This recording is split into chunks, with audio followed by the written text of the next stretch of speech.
হযরত জাকারিয়া আলাইহি ওয়াসাল্লাম ছিলেন বনি ইসরায়েলের একজন নবী। তিনি ছিলেন একজন কাঠের মিস্ত্রি। নিজের হাতের পরিশ্রমে কাঠের কাজ করে তিনি জীবিকা নির্বাহ করতেন। জীবনের প্রতিটি ক্ষেত্রে তিনি আল্লাহর উপর ভরসা করতেন এবং খুব সাধারণ জীবন যাপন করতেন। তার স্ত্রী ছিলেন নেককার ও সৎ মহিলা, কিন্তু দীর্ঘ অনেক বছর ধরে তাদের কোনো সন্তান হয়নি। সন্তানহীনতার কষ্ট তাদের মনে গভীরভাবে লাগলেও তারা ধৈর্য ধরতেন। হযরত জাকারিয়া আলাইহি ওয়াসাল্লাম এর বয়স ক্রমে অনেক বেড়ে যাচ্ছিল, তার দাড়িতে সাদা চুল ছড়িয়ে পড়েছিল, স্ত্রীও ছিলেন বৃদ্ধা। তবুও তার অন্তরে সবসময় একটি আশা ছিল, আল্লাহ তাকে একটি নেক সন্তান দান করেন, যে তার পরে আল্লাহর দ্বীনকে প্রতিষ্ঠিত করবে এবং মানুষকে সঠিক পথে ডাকবে।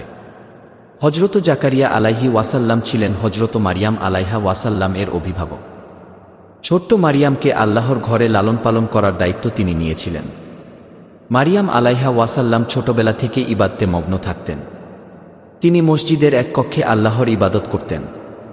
হযরত জাকারিয়া আলাইহি ওয়াসাল্লাম যখনই তার কাছে যেতেন, তখন এক অদ্ভুত দৃশ্য দেখতেন। মারিয়ামের কাছে এমন খাবার থাকত যা মানুষের পক্ষে আনা সম্ভব ছিল না।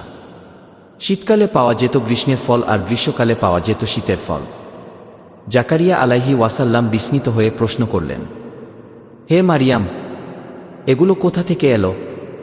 মারিয়াম আলাইহা ওয়াসাল্লাম শান্তভাবে উত্তর দিলেন, এগুলো আল্লাহর পক্ষ থেকে এসেছে। আল্লাহ যাকে ইচ্ছা সীমাহীন রিজিক দান করেন। এই ঘটনা হযরত জাকারিয়া আলাইহি ওয়াসাল্লাম এর অন্তরে গভীর প্রভাব ফেল। তিনি ভাবলেন, যদি আল্লাহ মারিয়াম আলাইহা ওয়াসাল্লামকে এভাবে অদৃশ্য থেকে রিজিক দেন, তাহলে নিশ্চয়ই আল্লাহ চাইলে আমাকে বৃদ্ধ বয়সেও সন্তান দিতে পারেন। তখন তিনি আল্লাহর দরবারে বিনম্র হয়ে দোয়া করলেন, হে আমার রব, আমাকে তোমার পক্ষ থেকে একটি পবিত্র সন্তান দান করো, যে তোমার ইবাদত করবে, তোমার দ্বীনকে শক্ত করবে এবং মানুষের জন্য পথপ্রদর্শক হবে। আল্লাহ তার দোয়া কবুল করলেন। ফেরেশতারা তাকে সুসংবাদ দিলেন, তুমি একটি পুত্র সন্তান পাবে, তার নাম হবে ইয়াহিয়া আলাইহি ওয়াসাল্লাম। তিনি হবেন নেক, সৎ, ধৈর্যশীল এবং আল্লাহর প্রতি সম্পূর্ণ নিবেদিত। জাকারিয়া আলাইহি ওয়াসাল্লাম বিস্মিত হয়ে বললেন, হে আল্লাহ, আমি তো বৃদ্ধ, আমার স্ত্রীও বন্ধ্যা, কিভাবে আমার সন্তান হবে? আল্লাহ বললেন, এটা আমার কাছে সহজ। আমি তোমাকে সৃষ্টি করেছি, অথচ তুমি তখন কিছুই ছিলে না। এইভাবে আল্লাহর অলৌকিক ক্ষমতায় ইয়াহিয়া আলাইহি ওয়াসাল্লাম জন্মগ্রহণ করেন। হযরত জাকারিয়া আলাইহি ওয়াসাল্লাম ছিলেন অত্যন্ত সৎ, সত্যবাদী এবং আল্লাহভীরু। তিনি তার কওমকে সর্বদা তাওহীদের দিকে ডাকতেন। তিনি বলতেন, হে আমার কওম, শুধু আল্লাহকেই উপাসনা করো, আল্লাহ ছাড়া অন্য কারো ইবাদত করো না। কিন্তু বনি ইসরায়েলের অনেক লোক সত্য মানতে চাইত না। তারা দুনিয়ার লোভে, ক্ষমতা আর গৌরবের মোহে অন্ধ হয়ে গিয়েছিল। তারা আল্লাহর আদেশ অমান্য করত, অন্যায় করত এবং আল্লাহর নবীদের বিরোধিতা করত। হযরত জাকারিয়া আলাইহি ওয়াসাল্লাম তাদেরকে অন্যায় ও পাপ থেকে ফিরিয়ে আনতে চেষ্টা করতেন। তিনি মানুষকে হালাল হারামের হুকুম শেখাতেন, ন্যায় বিচার করতে বলতেন এবং আল্লাহর প্রতি ভক্তি জাগ্রত করতেন। কিন্তু দুষ্ট লোকেরা এগুলো সহ্য করতে পারত না। তারা মনে করত, যদি মানুষ নবীর কথা শুনে আল্লাহর দিকে ফিরে যায়, তবে তাদের অন্যায় ব্যবসা, লোভ আর ক্ষমতা হারিয়ে যাবে। এজন্য তারা জাকারিয়া আলাইহি ওয়াসাল্লাম এর বিরোধিতা শুরু করল।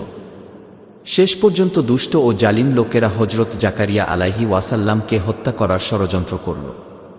তারা চাইলে না মানুষ তার সত্যের দাওয়াত শুনুক। তাই তারা তার উপর আক্রমণ চালায় এবং শেষ পর্যন্ত তিনি শাহাদাত লাভ করেন। এভাবেই হযরত জাকারিয়া আলাইহি ওয়াসাল্লাম তার জীবনের শেষ সময় পর্যন্ত আল্লাহর দ্বীন প্রতিষ্ঠার চেষ্টা করেছেন এবং শহীদের মর্যাদা অর্জন করেছেন। হযরত জাকারিয়া আলাইহি ওয়াসাল্লাম এর জীবন থেকে আমরা অনেক বড় শিক্ষা পাই। ১. আল্লাহর উপর ভরসা, যতই বয়স হোক, যতই অবস্থা কঠিন হোক, আল্লাহ চাইলে সব সম্ভব। ২. দোয়ার শক্তি, আন্তরিকভাবে দোয়া করলে আল্লাহ অবশ্যই কবুল করেন। ৩. ধৈর্য, দীর্ঘ অপেক্ষার পরও তিনি ধৈর্য ধরে আল্লাহর কাছে প্রার্থনা করেছেন। ৪. সত্য প্রচার, নবীরা সবসময় সত্যের দাওয়াত দিয়েছেন, যদিও মানুষ তাদের বিরোধিতা করেছে। ৫. আল্লাহর পথে কষ্ট সহ্য, আল্লাহর পথে চলতে গেলে বাধা আসবে, কিন্তু ধৈর্য ধরে অটল থাকতে হয়। তো সুপ্রিয় দর্শক, এই ছিল আজকের ভিডিও। আশা করি আপনাদের কাছে ভালো লেগেছে। যদি ভালো লেগে থাকে তাহলে চ্যানেলটা সাবস্ক্রাইব করে পাশে থাকা বেল আইকন অন করে দিন। আল্লাহ হাফেজ।